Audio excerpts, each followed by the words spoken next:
I love what the CW and DC have done for superhero shows. I love the worlds they've built, the people that they've introduced, the lore that, despite borrowing from the comics, feels like its own thing. The CW superhero shows, widely known as the Arrowverse, owe their success in no small part to Arrow, the first of the CW Arrowverse shows. It was the launching point for something greater, and to be honest, could and should be even bigger than it is now. To go into that would be a whole nother video, however. No, what we are here to talk about today is Arrow as a whole, and why it's not the powerhouse it once was. I honestly love this show, and that's in no small part to its lead actor, Stephen Amell. Stephen has taken the character of Oliver Queen and made it his own. He has acted as a mentor to other Arrowverse franchise characters in and out of the show. He loves his fans and interacts with them constantly. He even makes stuff up on the fly, in the middle of shooting, even if it were dangerous for him to try, to make a shot, a scene, look cooler. However, Stephen Amell is losing his traction with the latest season of Arrow. And that's not to say he doesn't appear to be trying. No, far from it. The 2017 Earth X crossover is evidence of that. No, the problem isn't with the lead actor or even the direction, I would say. It's down to something far more fundamental. So let's talk about the problem with Arrow Season 6. This should come as no surprise, but spoilers. If you're not caught up and care about practically all of Arrow thus far, and held the Arrowverse as a whole thus far, that means Flash, Legends of Tomorrow, Supergirl, anything I could talk about in this, stop watching. Because I'm going to get into that a little bit. Not really in great detail outside of Arrow, but just, again, friendly warning, you've been warned. Okay, good, moving on. Season 5 was right after the worst performing season for Arrow. Season 4 ended up being a bit of a mess, especially when it came to the writing. The writing in Arrow, up to this point in the series, was solid as hell.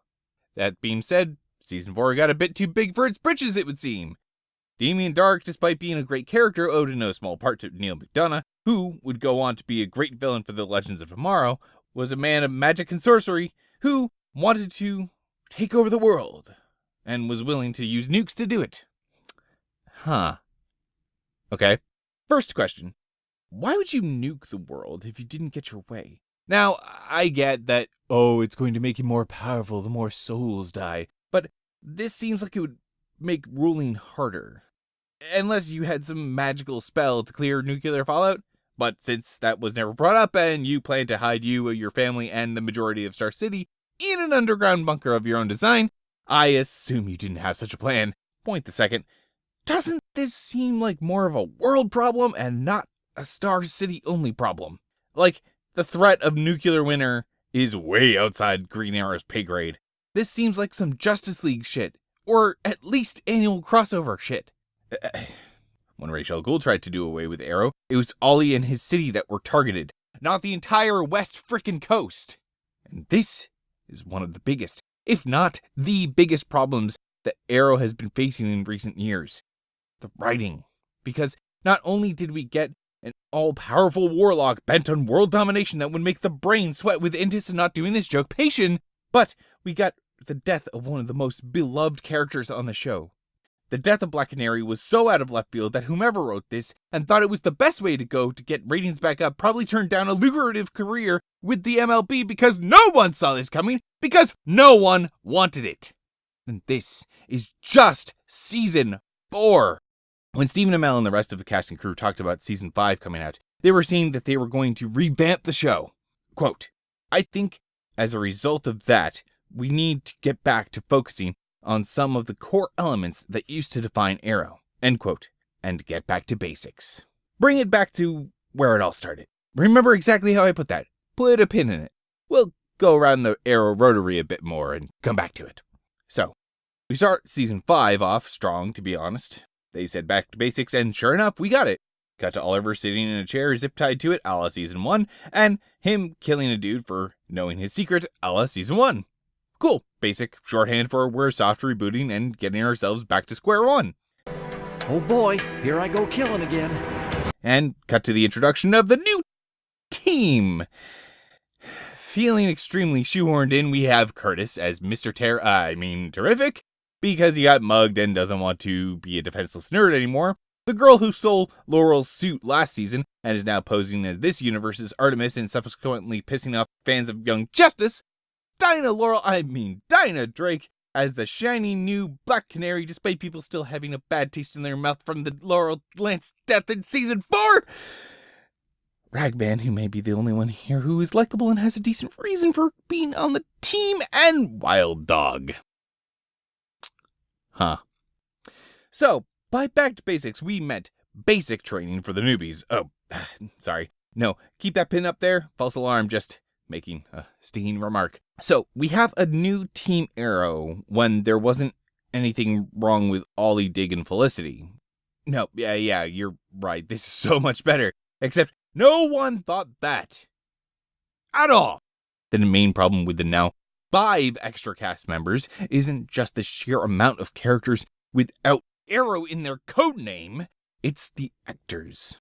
Now, that may seem harsh, and maybe it's the writing and direction they were given, but these actors are not making me like any of these characters. Granted, I like the dude that plays Curtis when he's Curtis the nerd. There was no reason for him to be really anything else here. Hell, Curtis is not Mr. Terrific in the comics.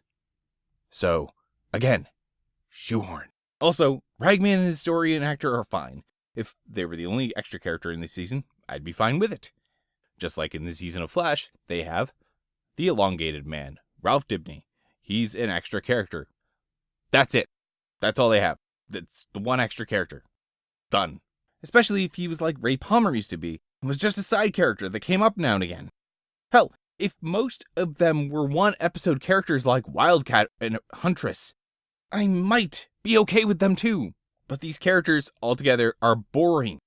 The reason why the side characters up until now had gotten their own spin-off with Flash and Legends was due to the fact that they were able to stand out. These characters had understandable backstories, motivations, and were easily distinguished based on their larger-than-life personalities. Something that this cast is sorely lacking. However, someone thought it was a good idea to keep these as main cast members. That's not even mentioning the problem with the main villain of the season and the stupid fake-out villain at the end of the season.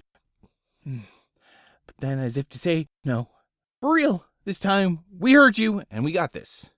Everyone dies. No, really, everyone is dead. Minus Ollie. A true clean slate. Don't you love the smell of a fresh start to the series? It smells like lies and betrayal! Okay, no, I'm good. I'm calm. I'm good.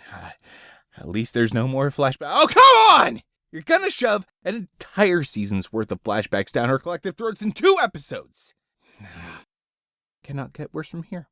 They can only go up. It can only go up from here, right? So, what's on the table for season 6? Okay, so Caden James, who was released last season by Felicity and her hacker friend from Helix, is back. Why? Well, apparently he thinks that Oliver killed his son in cold blood. Did we not do this last season? Oh no, it's... Okay, so it's different because it's his son and not his father this time. Got it. Super clear. Good. Excellent. Right. Anyway, Caden James puts together his own team consisting of Vigilante, Anatoly of the Bratva, Black Siren, and a new character by the name of Ricardo Diaz. He's a crime boss and a drug dealer.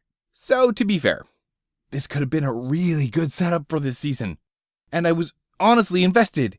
It felt like it was going to be a huge showdown between Team Arrow and Team James. Like, look at this shot. This should have been juxtaposed to a shot of Team Arrow looking at some screen in the Arrow Cave.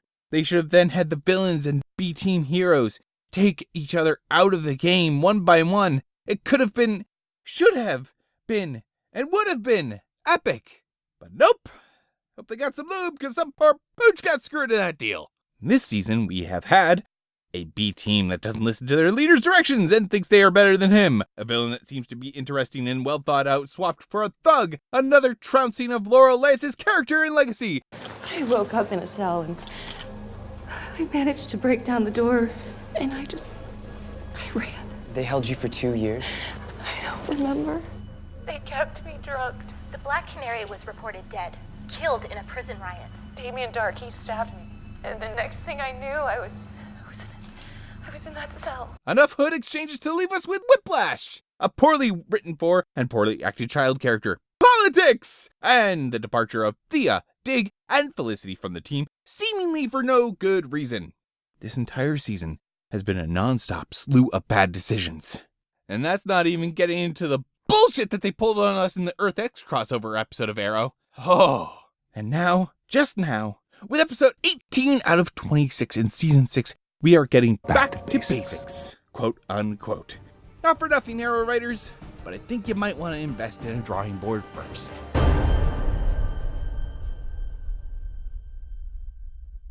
Thanks everybody for watching this video. Arrow and the rest of the CW-verse is something I'm really passionate about, and I watch it religiously. So yeah, just wanted to talk to you guys about it, give my opinion on it. I know this is more of a rant, but I want to do more of these videos, expand on talking about this sort of stuff with you guys. I want to talk about the other CW shows and talk about why Legends of Tomorrow is the best out of all of them. Anyway, so yeah, if you like this video, hit like, subscribe, share it, all that good stuff.